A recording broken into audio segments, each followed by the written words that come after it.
What if, starting today, you never drank another drop of water? Not coffee, not tea, not juice, not soup, nothing. Just no water. At first, it doesn't sound like much. Most people have already gone hours without drinking. A busy day, a long flight, a meeting that runs too long, and nothing really happens. So why would this be any different? The truth is, your body was never designed to store water the way it stores fat or energy. There is no backup tank, no reserve hidden somewhere waiting for emergencies. Instead, you are constantly losing water. Every breath you take, every step you walk, every time your skin releases heat, even while you sleep. Slowly, silently, it's always leaving. And still, your body depends on it for everything, not just hydration, but the entire structure of life itself. Right now, as you're sitting there, your blood is moving through an environment that is mostly water. Your brain is firing electrical signals inside a fluid system. Your kidneys are filtering thousands of liters of blood every single day. Your heart is pushing that system forward with every beat. And all of it is built on one assumption, that water will keep coming. But what happens when it doesn't? When that assumption is quietly broken and nothing replaces what your body is losing? The interesting part is, nothing dramatic happens at first. There is no alarm, no shutdown, no sudden warning that something is wrong. You can still think normally, still talk, still move through your day like usual, which is exactly why dehydration is so dangerous. It doesn't announce itself early. It waits. Deep inside your brain, there are sensors constantly checking your blood. Not your thirst, not your mouth, but the actual balance of water in your system. Every minute, adjusting, measuring, reacting to changes too small for you to notice. At the same time, your kidneys are making their own calculations. How much water can we afford to lose? How much do we need to keep? They don't know if help is coming in 5 minutes or not at all. So they choose the only option they have. Hold on to everything. Even your heart begins to feel it. Not in a painful way, not in a sudden way. Just a quiet shift. Less fluid to work with. Slightly more effort required for every beat. The system starts to narrow. Not enough to collapse, but enough to change how everything flows. And slowly, your body begins to reorganize itself. Skin, eyes, muscles, they all start adjusting without asking permission. One system after another, quietly compensating, trying to keep everything running with less than before. That's the strange part about dehydration. It isn't one moment. It's not a single failure. It's thousands of small decisions happening at the same time inside your organs you never think about. Every one of them asking the same question: how do we continue with less? And for a while, the answer is simple. The body is incredibly efficient. It wastes almost nothing. It recycles. It slows things down where it can. It protects what matters most. And you don't feel any of it happening. But that system only works for so long, because eventually, saving water is no longer enough. The body reaches a point where it has to decide something harder. Which functions stay alive, and which ones get delayed. And that shift doesn't come with a warning. There's no clear line you cross, no moment where everything changes at once.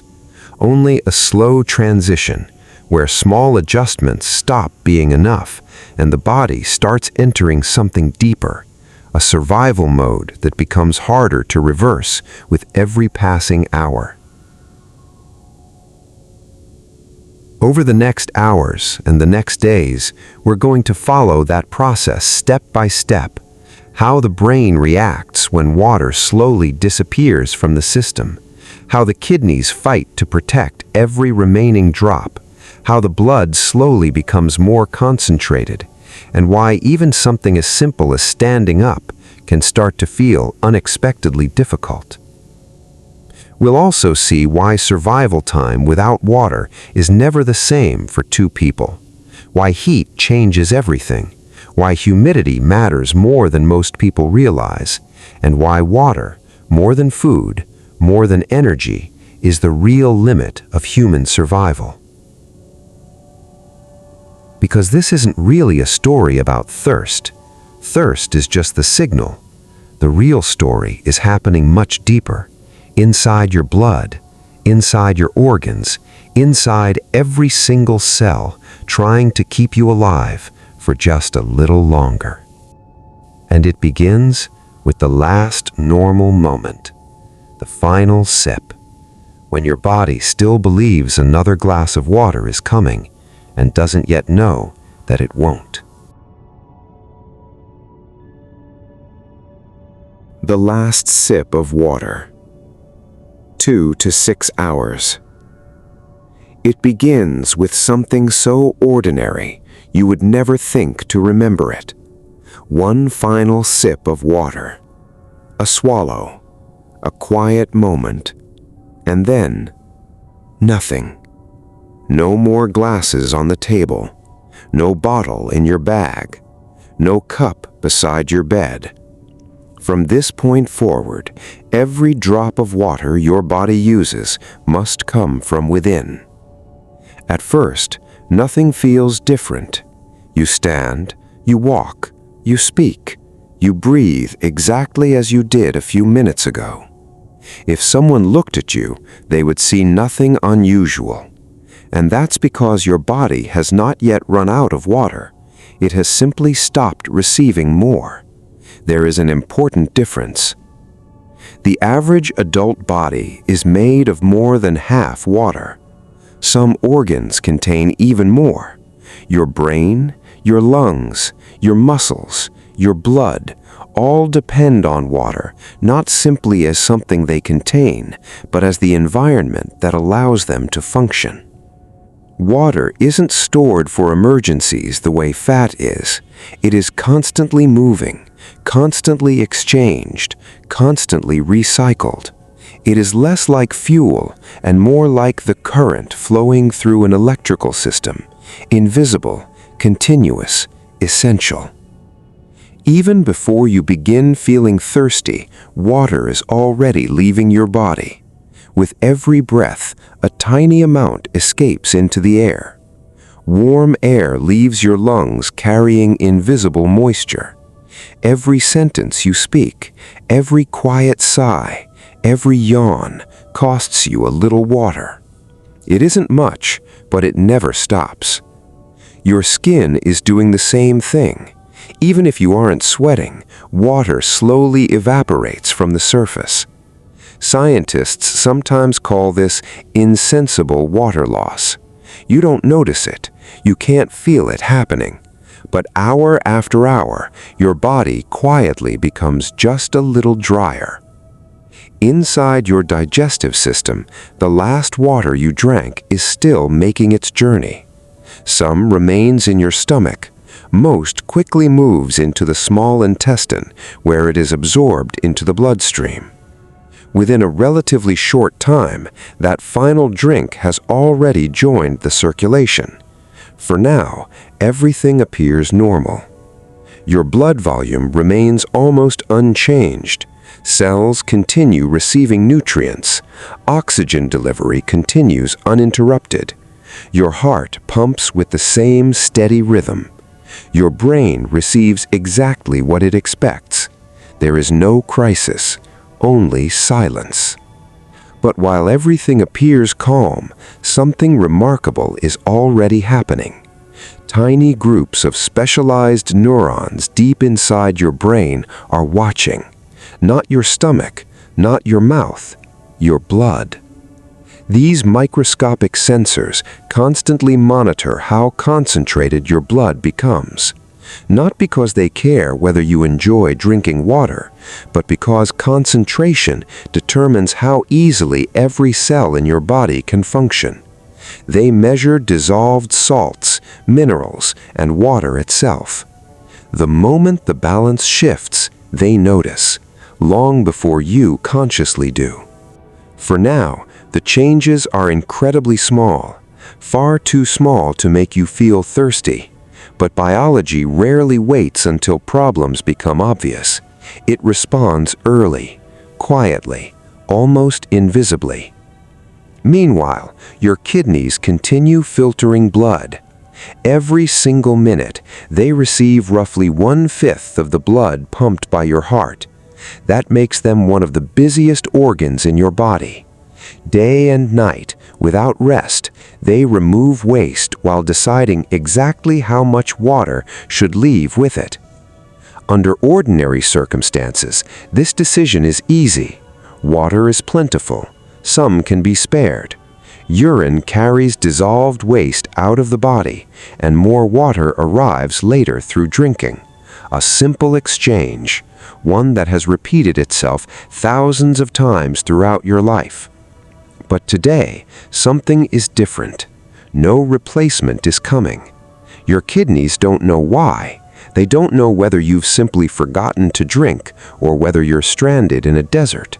They only recognize the numbers, and the numbers have begun to change. Deep inside your brain, another structure quietly joins the conversation, the pituitary gland. Small, about the size of a pea, yet capable of influencing almost every organ in your body. It begins releasing a hormone known as antidiuretic hormone, often shortened to ADH. Its message is remarkably simple: save water. The kidneys receive that message immediately. Tiny microscopic channels inside millions of filtering units begin changing their behavior. Instead of allowing as much water to leave the body, they begin pulling more water back into the bloodstream. Waste will still leave, but less water will go with it. This is one of the body's first great acts of conservation. Not dramatic, not visible, but extraordinarily effective. Without you realizing it, your kidneys have already begun preparing for a future they hope never arrives. Hour after hour, the balance continues shifting, only slightly, still far from dangerous, but measurable. If doctors examined your blood at this stage, they might detect subtle biochemical changes long before you noticed anything yourself. Eventually, perhaps after several hours, you experience the first unescapable signal. Your mouth feels just a little dry. Not painfully dry, just enough that you instinctively think, I could use a glass of water. Most people answer that signal within minutes. They stand, walk to the kitchen, turn on the faucet, and the story ends there. But in our journey, that glass never comes. The signal remains unanswered, and so the brain speaks a little louder. Thirst. One of the oldest survival instincts in human evolution, older than civilization, older than language, even older than agriculture. An urge powerful enough to send early humans across mountains, through forests, and into unknown lands, simply searching for water. Thirst isn't merely a sensation in your mouth. It is a carefully orchestrated survival program. The brain combines information from your bloodstream, your hormones, your kidneys, and even the moisture inside your mouth to determine exactly how urgently you should seek water. At first, the feeling is gentle, almost polite, a quiet suggestion. Inside your cells, water begins moving in subtle ways. Water naturally travels wherever balance demands it.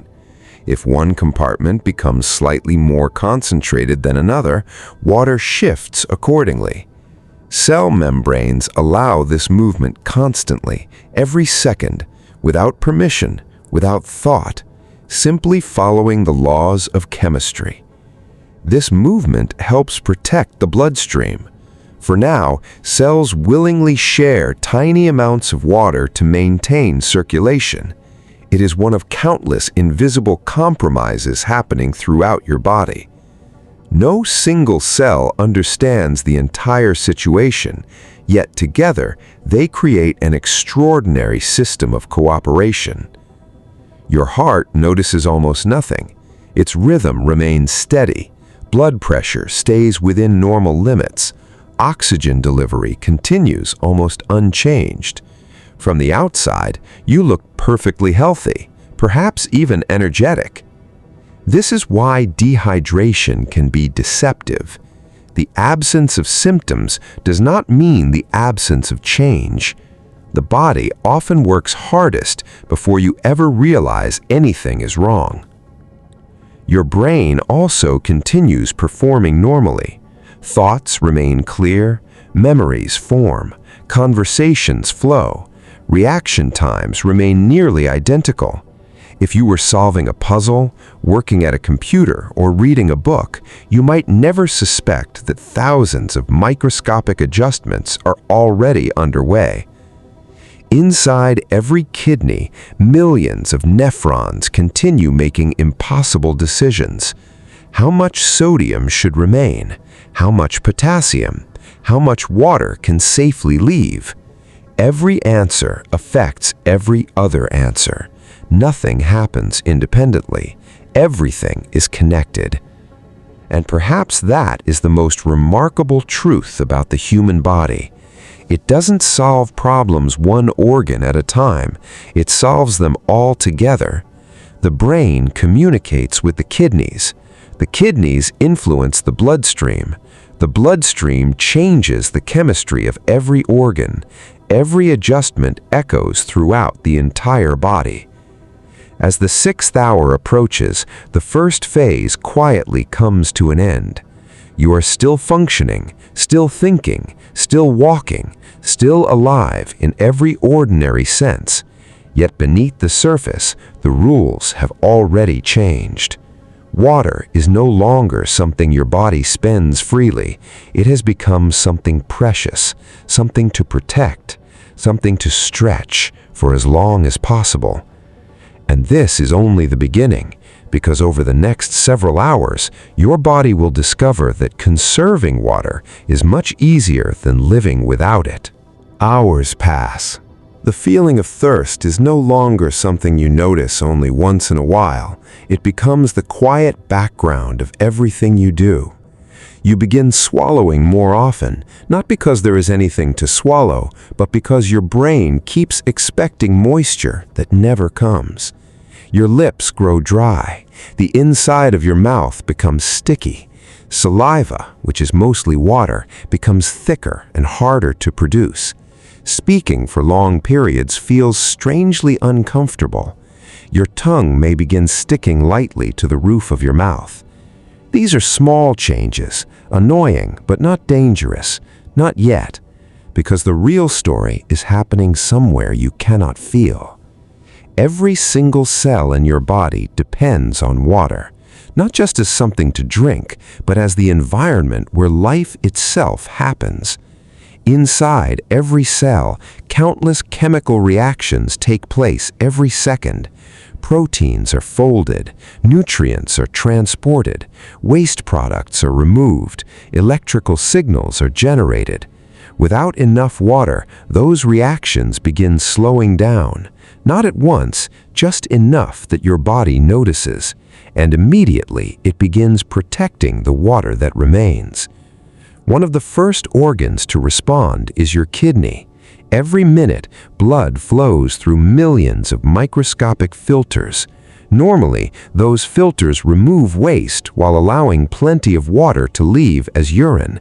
But now, the instructions have changed. Keep the water. Lose as little as possible. A hormone called vasopressin, otherwise known as antidiuretic hormone, begins rising. Its message is remarkably simple: do not waste water. The kidneys answer immediately. They pull more water back into the bloodstream. Urine becomes darker, smaller in volume, more concentrated. Its stronger color is not the problem. It is evidence that your body is squeezing every remaining drop from its own filtration system. If someone watched only your urine, they could already tell something is changing. Inside your bloodstream, another shift is taking place.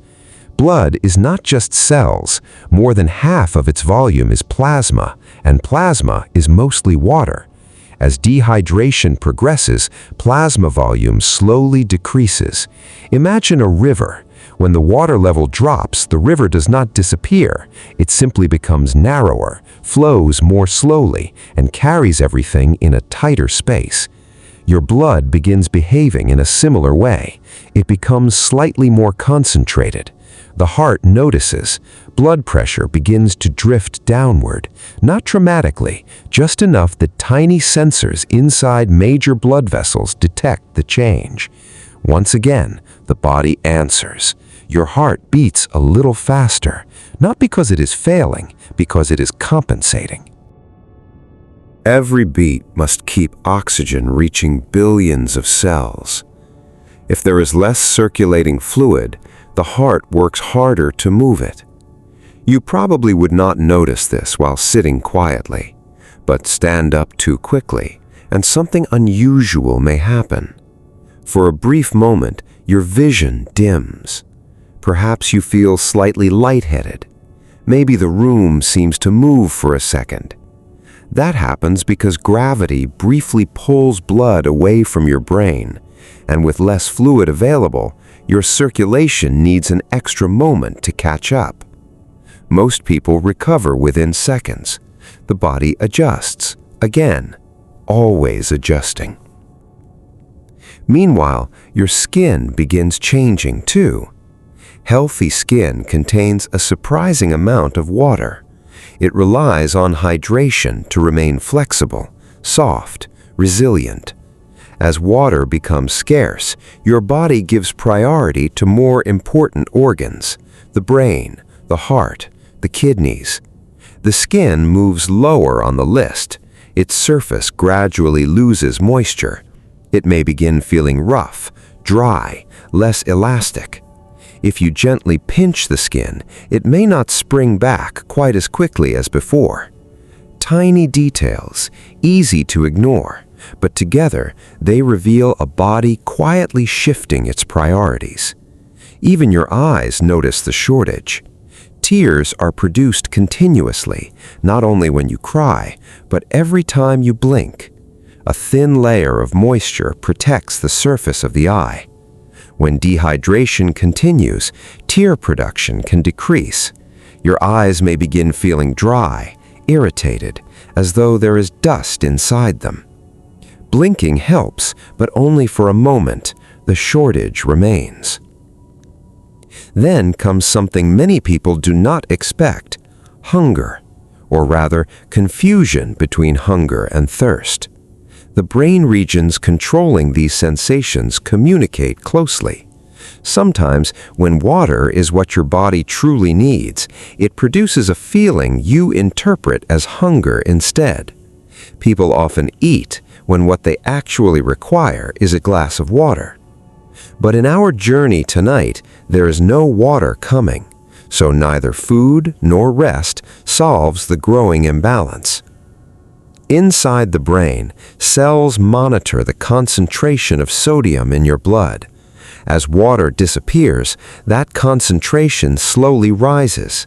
The sodium itself has not increased very much. The water surrounding it has decreased. This higher concentration creates an osmotic pull.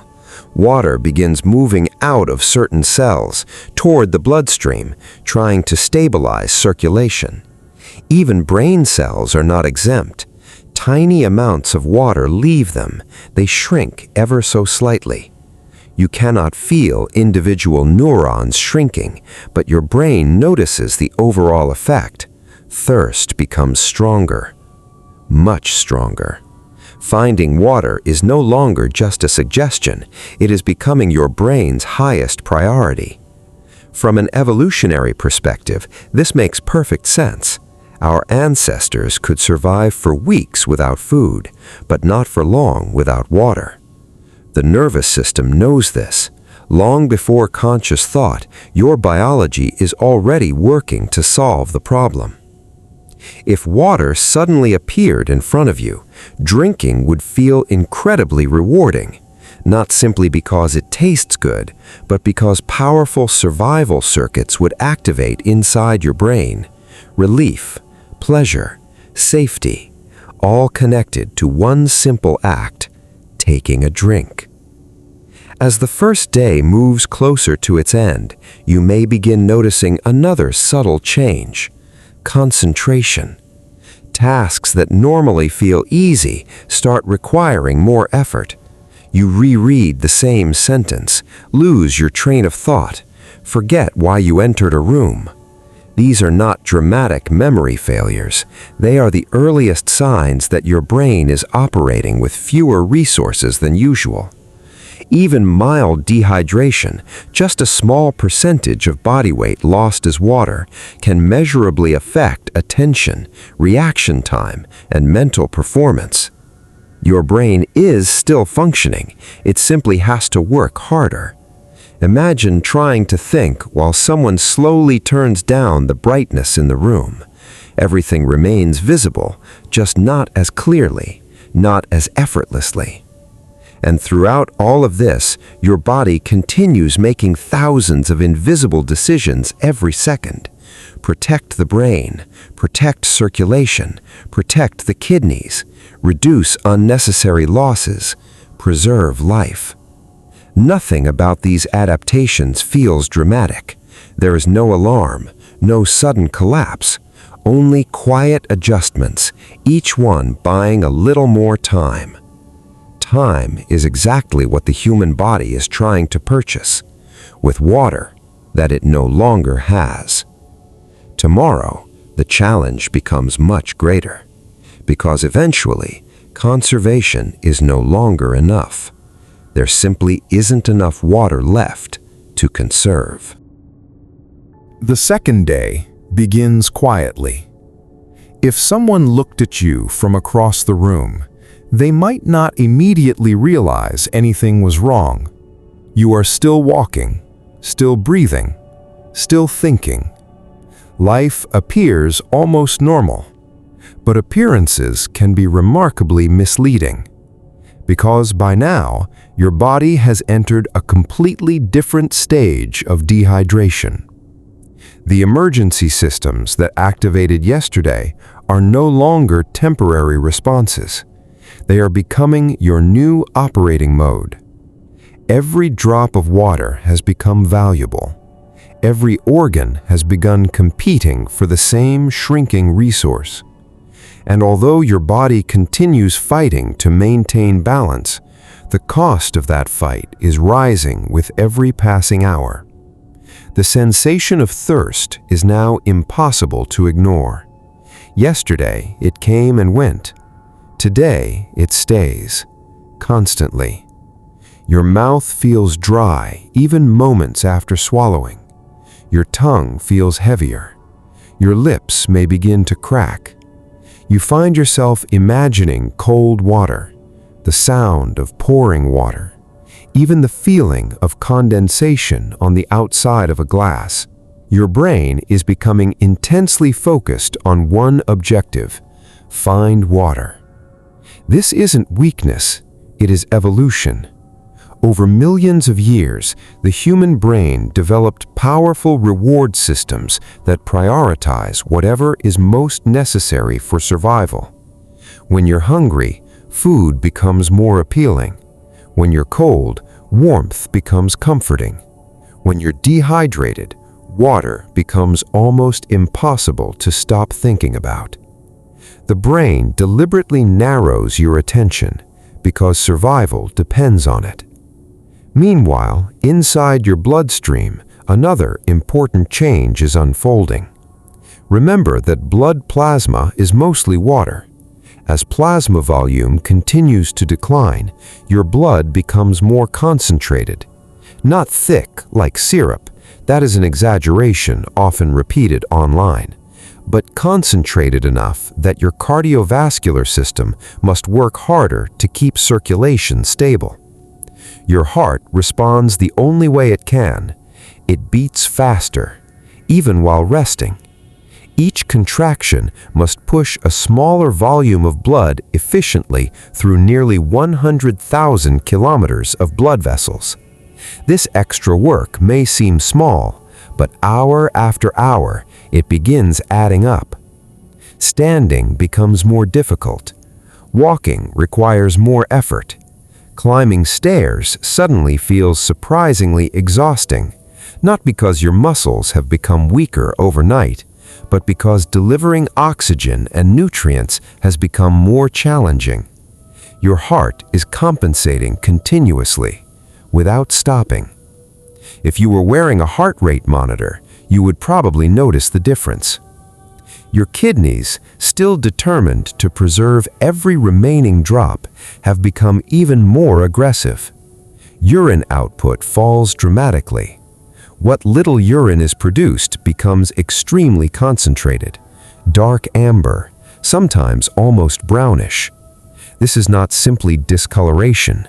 It is a visible sign that your kidneys are extracting nearly every possible molecule of water before allowing waste to leave the body. But there is a limit. Waste products cannot remain in the bloodstream forever. Eventually, the kidneys must choose between conserving water and removing toxins. For now, they continue walking that delicate line, balancing two equally important jobs. The brain, however, faces an entirely different challenge. Neurons communicate through tiny electrical signals. Those signals depend on carefully balanced concentrations of sodium, potassium, calcium, and water. As dehydration worsens, maintaining that balance becomes increasingly difficult. You may notice headaches becoming stronger. Not sudden, explosive pain, but a deep, persistent pressure, sometimes behind the eyes, sometimes spreading across the forehead. Researchers believe several mechanisms contribute: reduced blood volume, changes in blood vessel diameter, shifts in fluid surrounding brain tissue. The exact cause is complex, but the experience is familiar to many people. Your head simply doesn't feel right. Concentration slips further. Reading becomes slower. Simple decisions take longer. You may start a task only to forget what you intended to do halfway through. Your patience shortens. Small frustrations feel larger than they normally would. Not because your personality has changed, because your brain is working under increasing physiological stress. Mood begins changing as well. You may become irritable, anxious, restless. Even slight dehydration has been shown to influence emotional regulation. Your brain is using more energy just to maintain basic function. There is less available for everything else. Then comes fatigue. Not ordinary tiredness after a long day. This feels different. Your muscles seem unusually heavy. Walking feels inefficient. Movements become slower.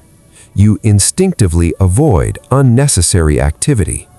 And that instinct serves a purpose. Every movement produces heat. Every breath releases moisture. Every step consumes water. Your body quietly encourages you to conserve both energy and fluids. You move less because moving less increases your chances of survival. Temperature regulation also becomes more difficult. Normally, sweating is one of your body's greatest cooling systems. Water evaporates from the skin, carrying heat away. But now, water is precious. Sweat production decreases. At first, this may seem helpful. You're not losing as much water. But there is a dangerous trade-off. Without enough sweat, your body becomes less efficient at releasing heat. If you remain in a cool room, this may not be obvious, but under the hot sun or during physical activity, body temperature can begin rising much more quickly than normal. Heat, which yesterday was manageable, now becomes a serious threat. Your digestive system also slows. Saliva is reduced. Stomach secretions decrease. Movement through the intestines becomes less efficient. Constipation often develops. Digestion itself becomes uncomfortable. The body is no longer prioritizing processing food. Its priorities have shifted completely. Preserve water. Preserve circulation. Preserve life. Even breathing changes in subtle ways. Every exhalation carries water vapor. Normally, you never notice, but over the course of a day, the lungs lose hundreds of milliliters of water through breathing alone. Your respiratory system cannot simply stop this process. It can only minimize unnecessary loss. You may begin breathing a little more slowly while resting, not dramatically, just enough to improve efficiency. Sleep, if it comes, is rarely refreshing. You may wake repeatedly. Your mouth feels painfully dry. Your throat sticks together. Dreams become vivid, sometimes strangely centered around rivers, rain, or drinking. The brain often incorporates biological needs into dreams. When thirst dominates your physiology, it can dominate your imagination as well. Inside individual cells, water continues shifting toward the bloodstream. Many cells become slightly dehydrated themselves. Their internal chemistry becomes less efficient. Proteins interact differently. Enzymes slow. Energy production becomes less effective. Every cell is still alive, but each one is functioning under increasingly difficult conditions. Your immune system notices too. Immune cells rely on proper circulation to travel where they are needed. As fluid balance changes, their movement becomes less efficient. This does not mean immunity suddenly collapses after 2 days without water, but the entire system begins operating with fewer advantages than before. And through all of this, the remarkable thing is how long the body continues adapting. It doesn't surrender. It negotiates. It compromises. It reallocates. It sacrifices comfort to preserve function. Again, and again, and again. But biology has limits. There comes a point when conserving water is no longer enough because there simply isn't enough water left inside the system to keep every organ functioning normally. That point is now approaching very quickly. The third day begins with a body that is no longer merely dehydrated. It is struggling to maintain the conditions required for life itself.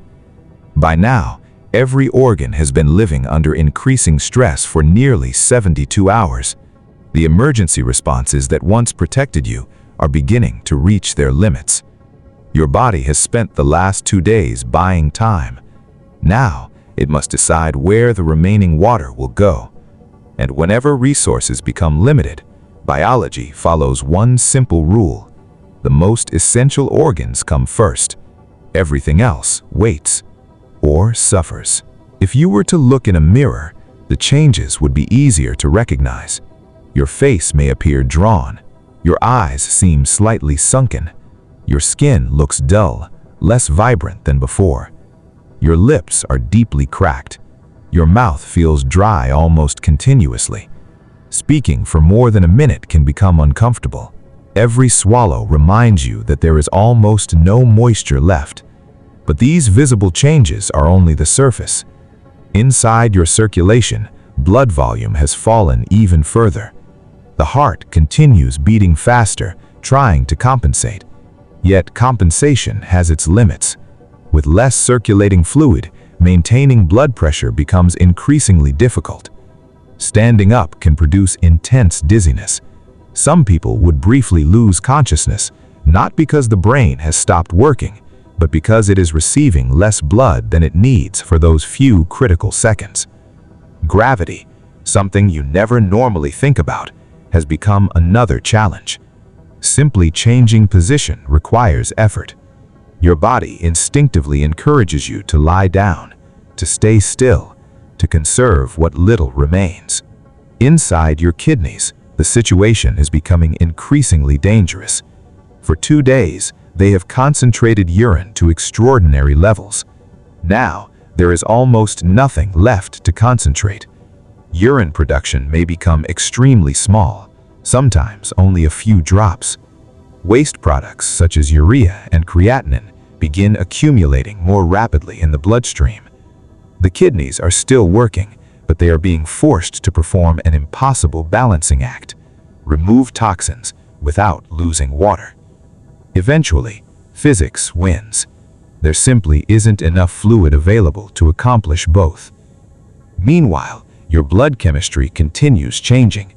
The concentration of sodium rises further. Electrolytes become increasingly unbalanced. This matters because every nerve impulse, every muscle contraction, every heartbeat depends on precise electrical conditions. Too much imbalance, and those signals begin losing their precision.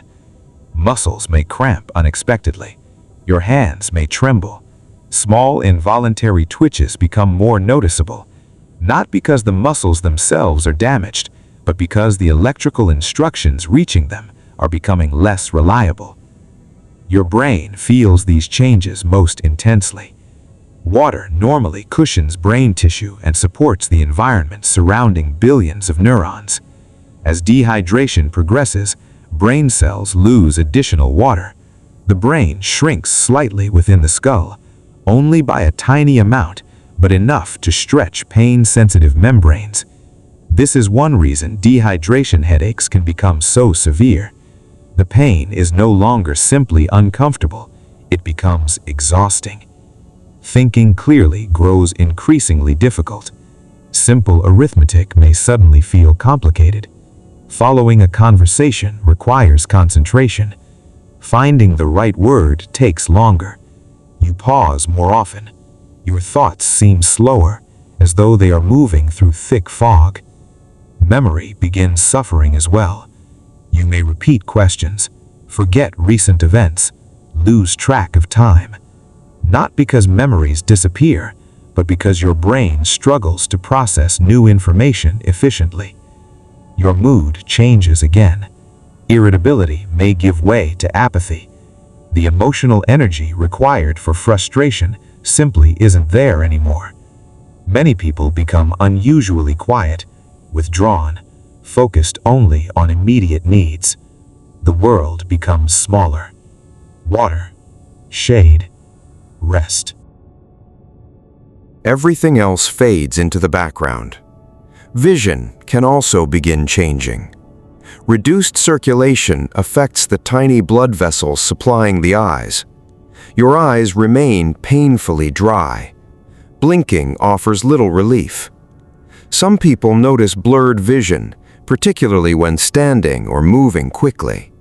Others become unusually sensitive to bright light. Every sensory system is operating under less than ideal conditions. Body temperature becomes harder to control. Because sweating has been dramatically reduced, cooling yourself becomes increasingly difficult. Even moderate warmth now places enormous stress on the body. A healthy person on a cool day might survive much longer than someone exposed to direct summer heat. This is why dehydration and high temperatures are such a dangerous combination. The body loses its most effective cooling mechanism precisely when it needs it most. Your muscles continue weakening, not because muscle tissue has disappeared over only 3 days, but because muscle cells themselves are dehydrated. Chemical reactions that produce movement become less efficient. Every step costs more effort. Every movement feels heavier. Many people would naturally stop walking unless absolutely necessary, not from laziness, from biology. Your body is trying to reduce water loss in every possible way. Even your voice changes. Without adequate saliva, the vocal cords receive less lubrication. Speech becomes hoarse, quiet, sometimes almost whisper-like. Conversations become shorter because talking itself is uncomfortable. Inside your digestive system, activity has slowed dramatically. There is little appetite. The stomach empties more slowly. The intestines conserve water by absorbing as much fluid as possible from their contents. This leaves waste increasingly dry and difficult to pass. The digestive tract, like every other organ, has joined the effort to reclaim every available molecule of water. At the cellular level, the situation is becoming increasingly unstable. Cells rely on carefully balanced fluid inside and outside their membranes. As dehydration worsens, water shifts continually in an attempt to equalize concentrations. Some cells shrink more than others. Enzymes work less efficiently. Proteins become harder to fold correctly. Energy production declines. Nothing stops completely, but almost everything becomes less effective. The remarkable efficiency of the human body, the precision that normally keeps you alive without conscious effort, begins slowly giving way to survival mode. You are no longer operating at 100%, or even 70%. Every organ is making compromises. Every system is accepting reduced performance simply to stay alive. And still, the body refuses to quit. Even now, it searches for balance. It continues adjusting hormones, redistributing blood flow, preserving circulation to the brain and heart, reducing activity wherever possible, buying one more hour, then another, then another. But this strategy cannot continue forever, because the body is no longer running out of food or energy. It is running out of the substance that makes every biological reaction possible: water. Without it, cells cannot communicate properly. Blood cannot circulate efficiently. Heat cannot escape. Waste cannot be removed. Electrical signals cannot remain stable. The very chemistry of life begins falling apart. If water still does not arrive, the fourth day, if it arrives, marks a profound turning point. Up until now, your body has relied on adaptation. It has slowed unnecessary functions, conserved every possible drop of water, redirected blood, changed hormone levels, reduced sweat, reduced urine, reduced activity. Everything has been organized around one goal: stay alive a little longer. But by the fourth day, those adaptations are beginning to fail. Not because your body has stopped trying, but because there is almost nothing left to work with. Imagine trying to keep a city running after nearly every reservoir has been emptied. At first, you close the public fountains. Then, you reduce water pressure. Eventually, only hospitals receive a reliable supply. That is what your body is doing now. The brain, the heart, the lungs, these remain the highest priority. Every other tissue receives only what can be spared. Even then, it may not be enough. Your circulation is becoming increasingly unstable. Blood pressure continues to fall. The heart beats even faster, attempting to compensate. Yet every beat is now working against a simple reality. There is not enough fluid inside the blood vessels. The heart can pump, but it cannot create volume that no longer exists.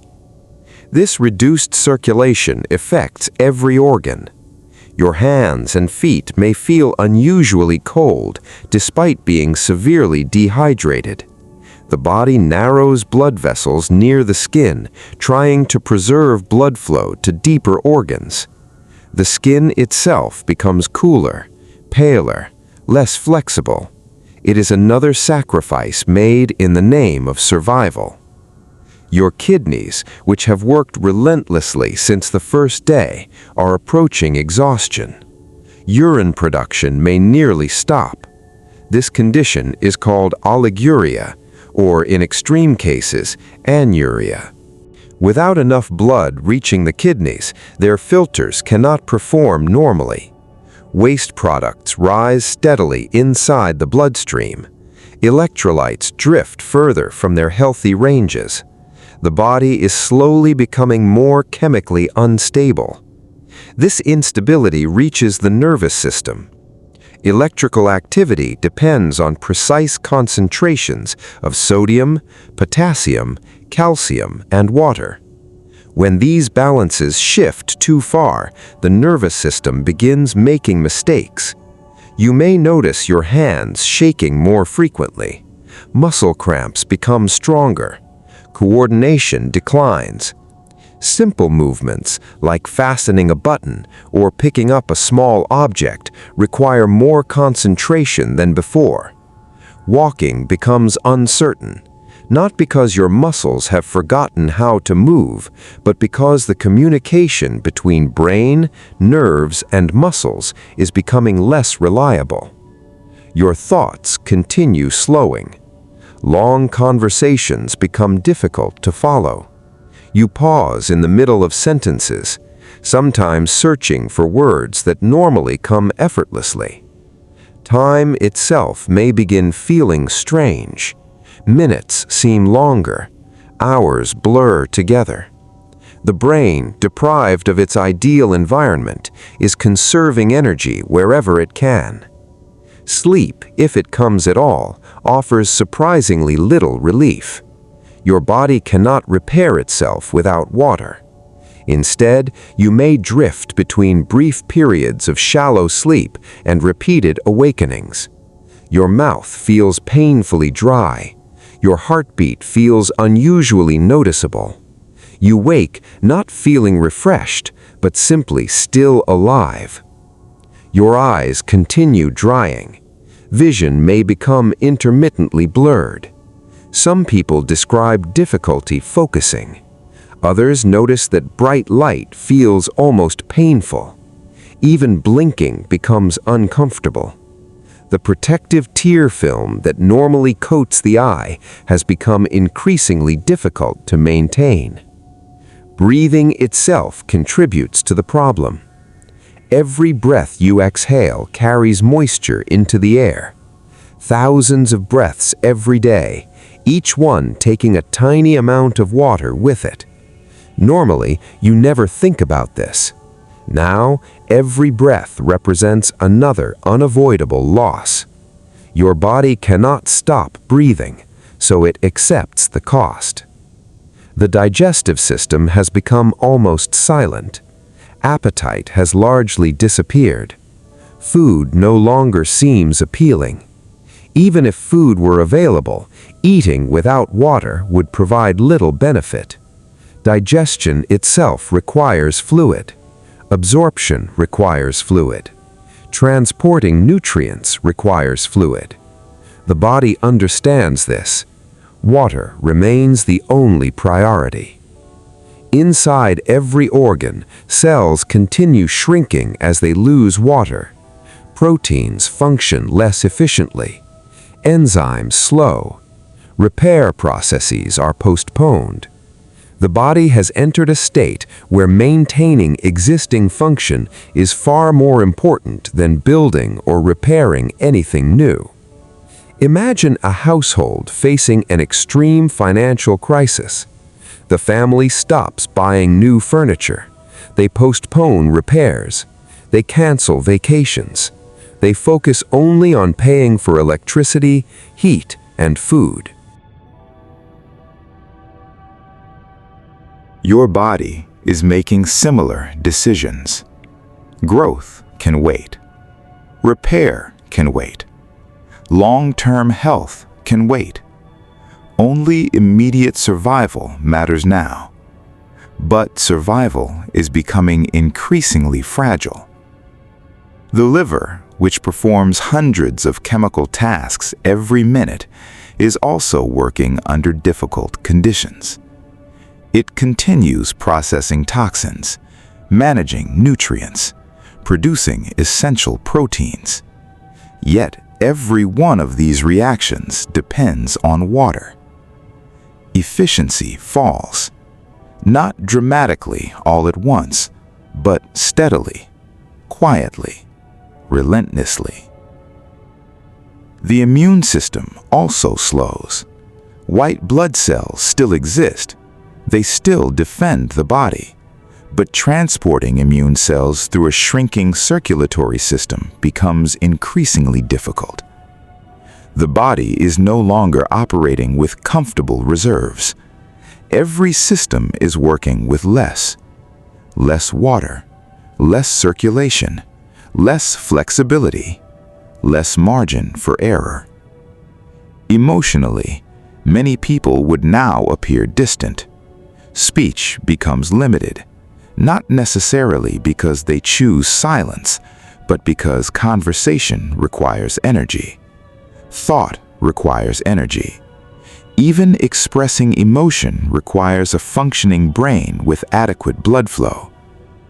As physiology deteriorates, the outside world often becomes less important than simply existing through the next hour.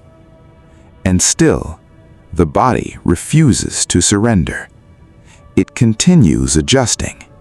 It continues prioritizing. It continues making impossible choices. Protect the brain. Protect the heart. Protect the lungs. Everything else, wait. This extraordinary resilience is one of the defining characteristics of human biology. But resilience is not the same as invincibility. There comes a moment when even the most remarkable adaptations can no longer compensate for the absence of water. That moment is now dangerously close. The next stage is no longer dominated by dehydration alone.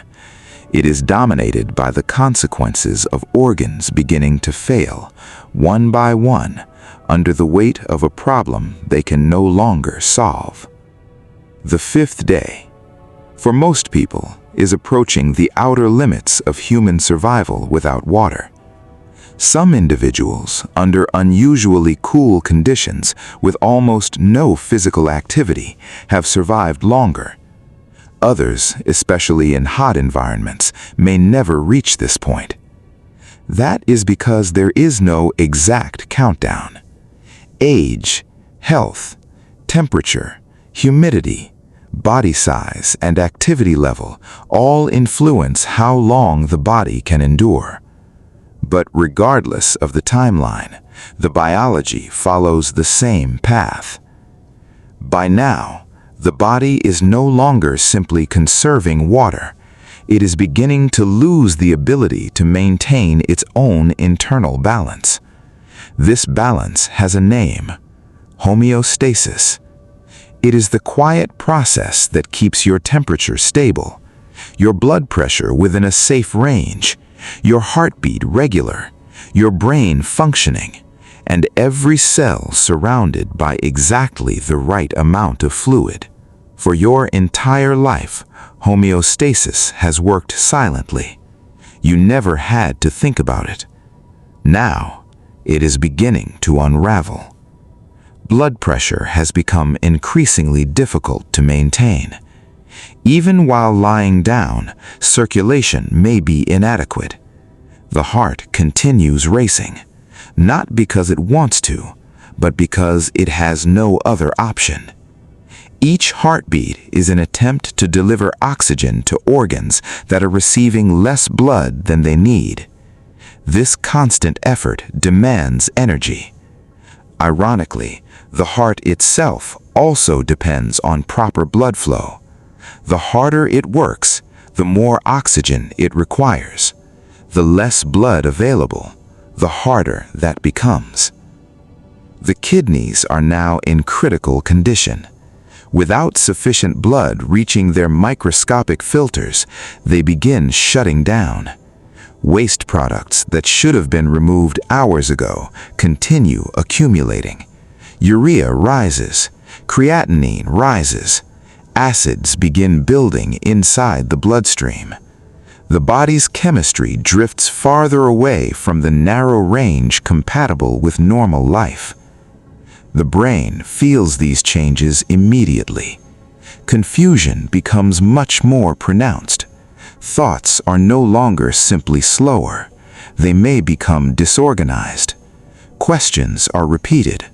Conversations become difficult to follow. You may lose track of where you are or what time it is. Sometimes people become unusually restless. At other times, they become almost impossible to wake. These different responses all reflect the same reality. The brain is struggling to function in an environment that is no longer chemically stable. Hallucinations may begin to appear, not because the mind is imagining things, but because neurons deprived of normal blood flow and electrolyte balance can misfire. A person may think they hear voices, see movement that isn't there, mistake shadows for people, or believe they have already found water when no water exists. This can be one of the most dangerous stages, because judgment, the very ability to recognize danger, begins disappearing. Someone suffering severe dehydration may refuse help, walk in the wrong direction, or stop searching for water entirely. Not because they have given up, but because the brain itself is no longer making reliable decisions. Muscles continue weakening. Simple tasks, lifting an arm, turning over, sitting upright, may require tremendous effort. Cramping becomes more frequent, not only in the legs, but throughout the body. Electrolyte disturbances interfere with normal muscle contraction. Even the muscles responsible for breathing begin working under difficult conditions. Breathing often becomes faster, then irregular. The body is attempting to correct changes in blood chemistry by adjusting how much carbon dioxide is removed. It is another emergency adaptation, one more attempt to restore balance. The skin, having received reduced blood flow for days, appears increasingly dry and fragile. Sweating has nearly disappeared. At first, this seems like a way to conserve water, but it comes with a severe consequence. The body's ability to cool itself has almost vanished. If body temperature begins rising, there is very little remaining defense against overheating. This combination of dehydration and heat can become rapidly fatal. Inside the liver, normal metabolism slows further. The production of many essential proteins declines. Processing toxins becomes increasingly difficult. Energy is directed toward only the most immediate needs. Repair is postponed. Growth is postponed. Recovery is postponed. There is no reserve left for anything beyond survival. The digestive system has almost completely stopped behaving normally. There is little movement through the intestines, little appetite, little digestive activity. Food has become almost irrelevant. Without water, nutrition can no longer solve the problem. Every organ now understands the same truth. Water, not calories, is the limiting factor. At the microscopic level, cells throughout the body continue shrinking. Their membranes become stressed, chemical reactions slow. Some cells begin dying, not everywhere at once, but gradually, organ by organ. The remarkable coordination that normally defines the human body starts breaking apart. One system fails to support another. Problems begin feeding into each other. Reduced circulation worsens kidney function. Poor kidney function worsens electrolyte imbalance. Electrolyte imbalance disrupts the heart and brain. Reduced brain function limits decision-making. Each failure accelerates the next. It becomes a cascade, a chain reaction. The body has spent 5 days delaying this moment. Its resilience has been extraordinary, but resilience has limits imposed by biology itself. Water is not simply one ingredient among many. It is the medium in which almost every biological process occurs. Without it, blood cannot transport nutrients efficiently. Cells cannot maintain their structure. Electrical signals become unstable. Heat cannot escape. Waste cannot leave. Life begins losing the environment it depends upon. At this stage, medical intervention is no longer simply helpful, it is urgent. And even with treatment, recovery may not be immediate. Severe dehydration can injure the kidneys, the brain, and other organs long after water is restored. The human body is astonishingly resilient, but it remembers extreme stress. If no water arrives, the next stage becomes even more dangerous because the body's final compensations begin to fail. And once that happens, survival is measured not in days, but in hours. The 6th day begins differently, not suddenly, not dramatically, but with a sense that the body is no longer adapting in any meaningful way. It is now simply trying to delay collapse. Every system is still active, but every system is also exhausted. There is no extra capacity left to spend, only what is absolutely necessary to keep vital organs functioning. And even that balance is becoming unstable. Blood pressure is now critically low in many cases, not just when standing, but even while resting. The heart continues to beat rapidly, but each beat delivers less effective circulation. It is like pumping through a system where the pipes are no longer fully filled. The pressure is there, but the volume is not. This is one of the most dangerous stages because the body can still appear alive in a functional sense, while internally the margins for survival are disappearing. The brain begins to experience this first in a very noticeable way. Confusion becomes more frequent, not just slowed thinking, but fragmented thinking. A person may start a sentence and lose its structure halfway through. Simple instructions become difficult to process. Short-term memory becomes unreliable. Time perception begins to distort further. Minutes may feel disconnected from each other, as if the mind is no longer tracking continuity properly. This happens because the brain is extremely sensitive to both oxygen delivery and electrolyte stability, and by day 6, both are significantly compromised. Neurons are still firing, but the precision of that firing is reduced. Signals become noisier, less reliable, more prone to error. This is why coordination begins to fail more clearly.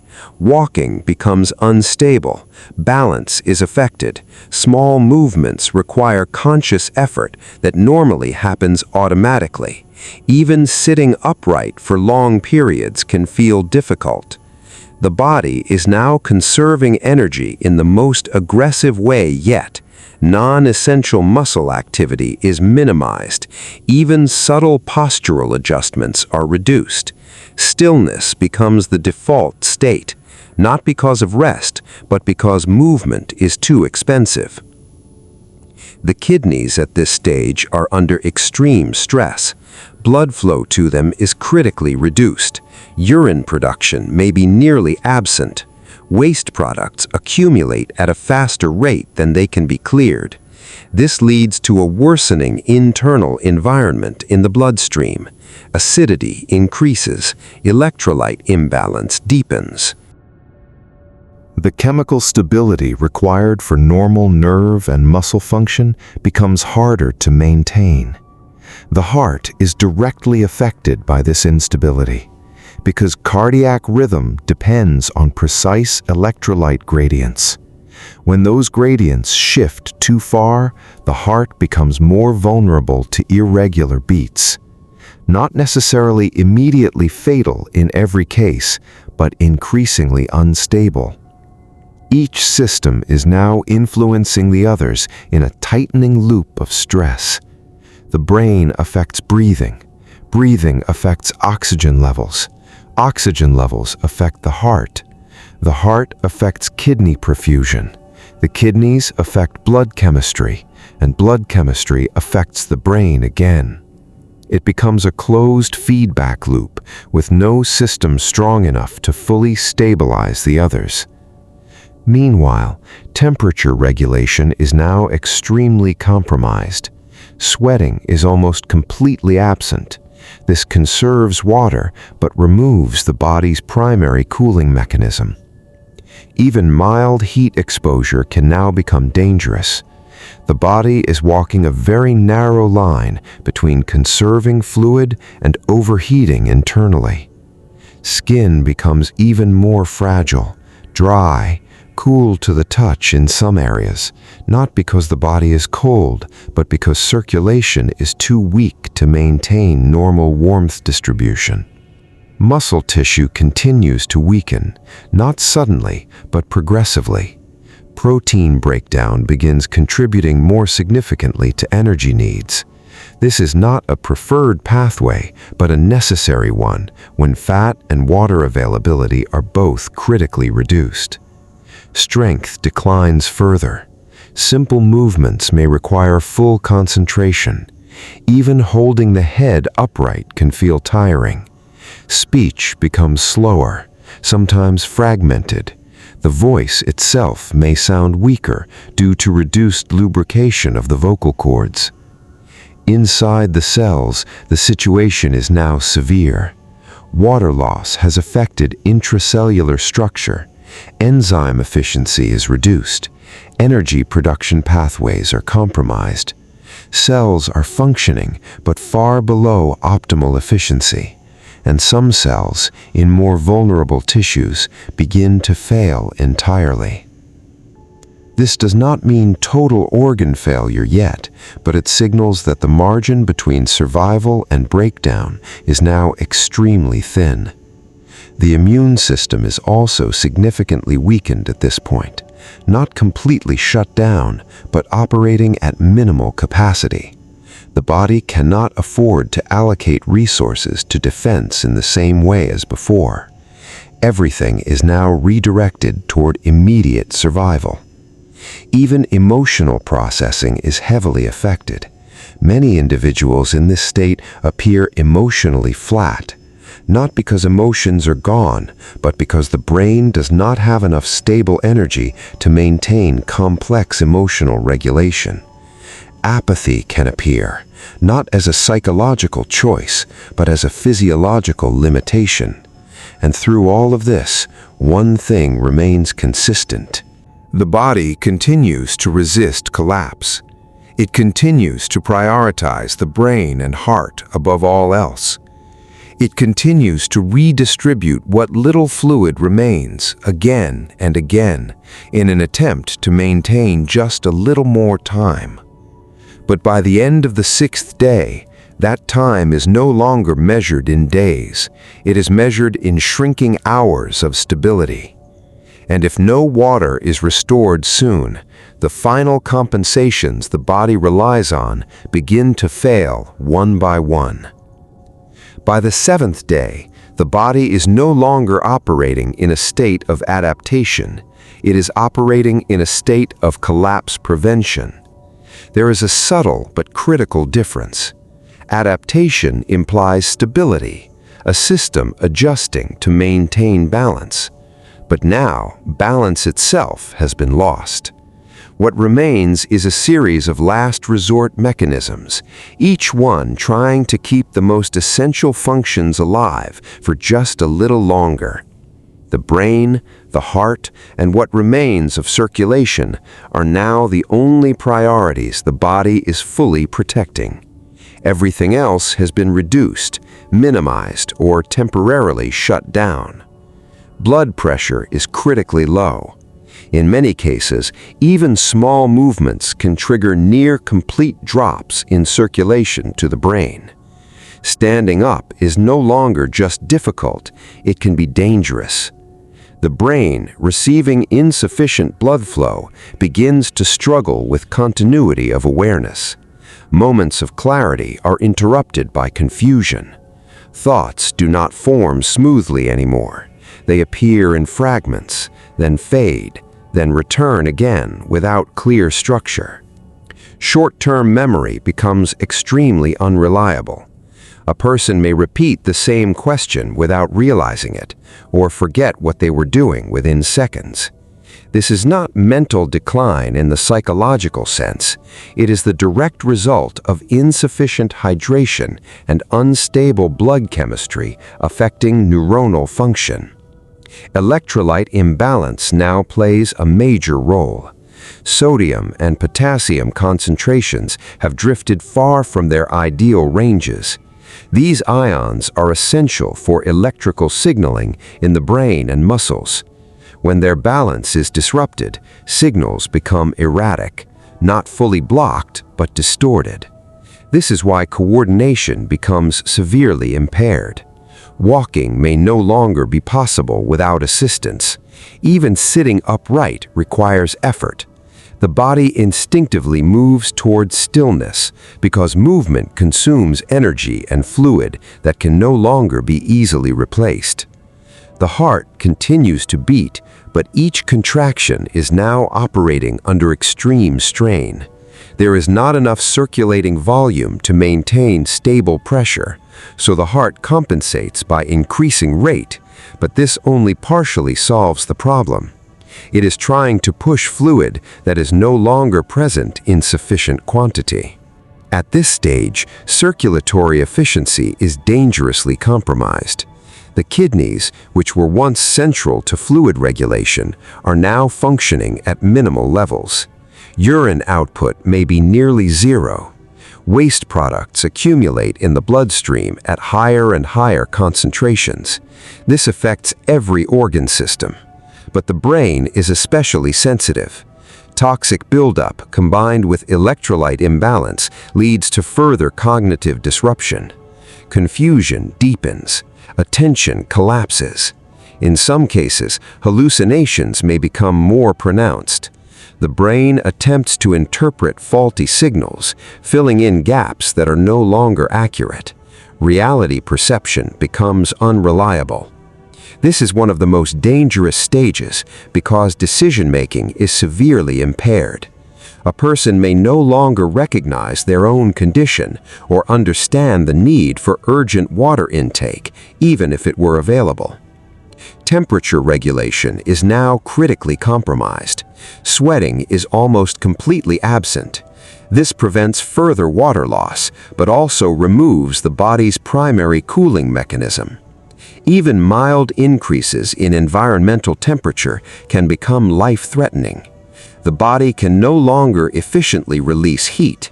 Internal temperature may begin to rise slowly, further stressing already failing systems. Muscles are now significantly weakened, not just from fatigue, but from structural and chemical instability at the cellular level. Energy production is severely impaired. Even basic movements require disproportionate effort. Speech may be barely functional. Short phrases, weak voice, long pauses. Inside cells, water loss has reached a critical threshold. Enzymatic activity is disrupted. Protein structures become unstable. Membrane function is compromised. Cells are no longer operating efficiently, and some are beginning to die. At this point, the damage is no longer fully reversible without medical intervention. The immune system is extremely weakened. Defense mechanisms are nearly shut down. The body is no longer capable of responding effectively to external threats. But external threats are no longer the main concern. The internal environment itself has become unstable. Every system is now affected by cascading failure. One system weakens another, which weakens another, in a chain reaction that becomes increasingly difficult to stop. And yet, even here, the body continues to resist complete shutdown. It maintains minimal function in the brainstem, supporting breathing and basic cardiovascular activity. It continues attempting to preserve consciousness for as long as possible. But the margin is almost gone. Without water restoration at this stage, the body transitions from survival mode into irreversible failure mode. Organ systems begin to lose coordination entirely. Compensatory mechanisms no longer align. The stability that once held everything together, even under extreme stress, is no longer sustainable. And what follows next is no longer adaptation. It is breakdown. The point where biology can no longer maintain itself.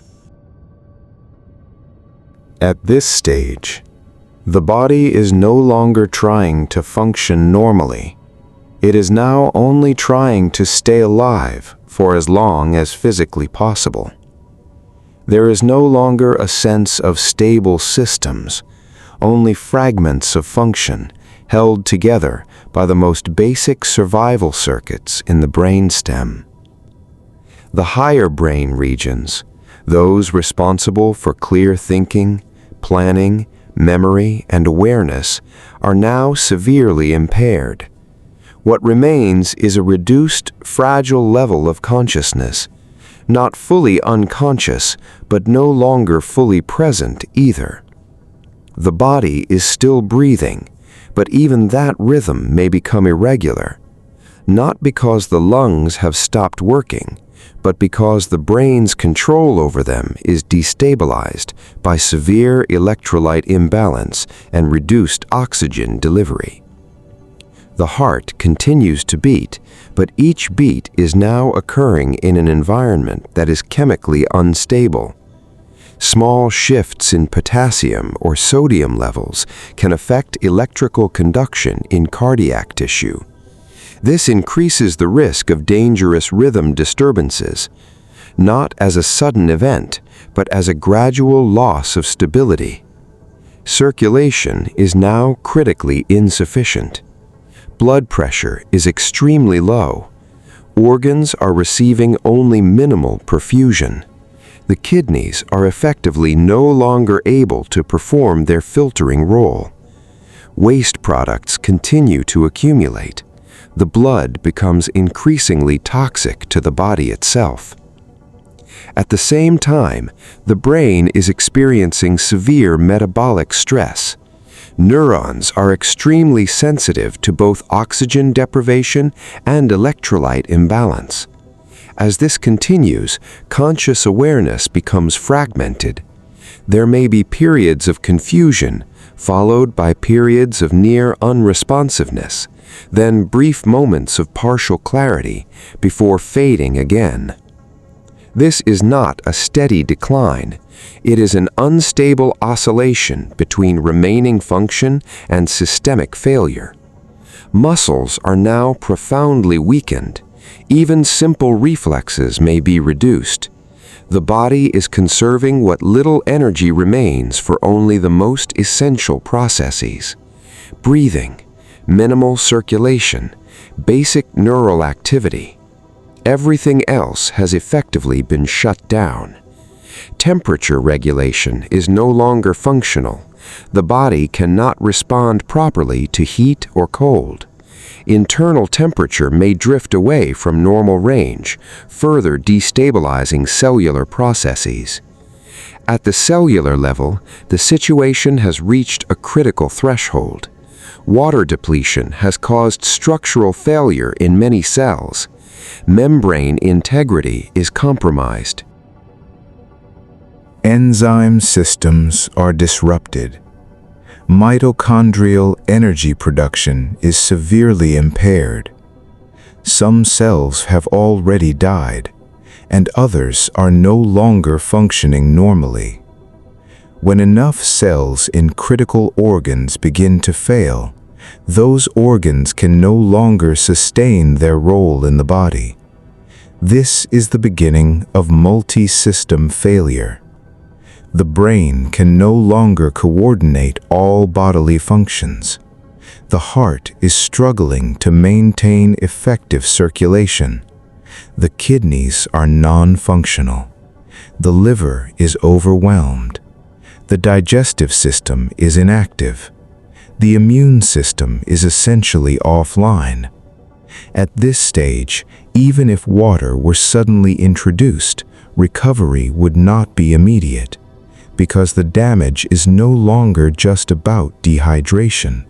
It is about cellular and organ injury caused by prolonged fluid loss.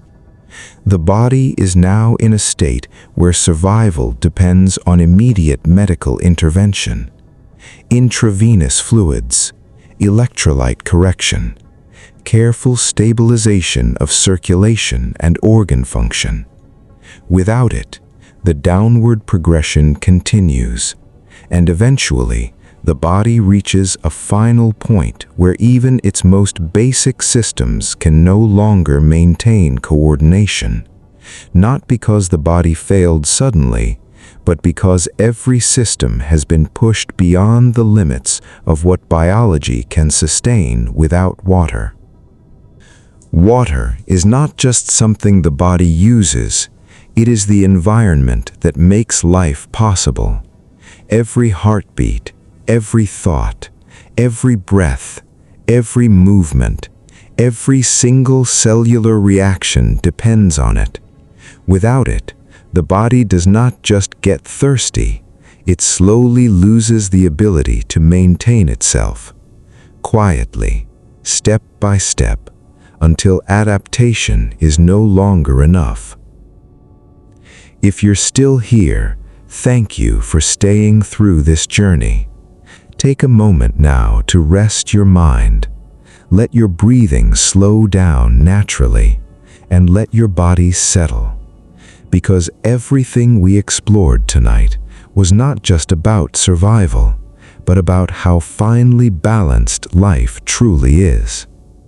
Now, as this video fades out, there is nothing left to analyze, nothing left to track, only silence and restoration. Slow your breathing, relax your body, and drift into sleep. We'll end here. Thank you.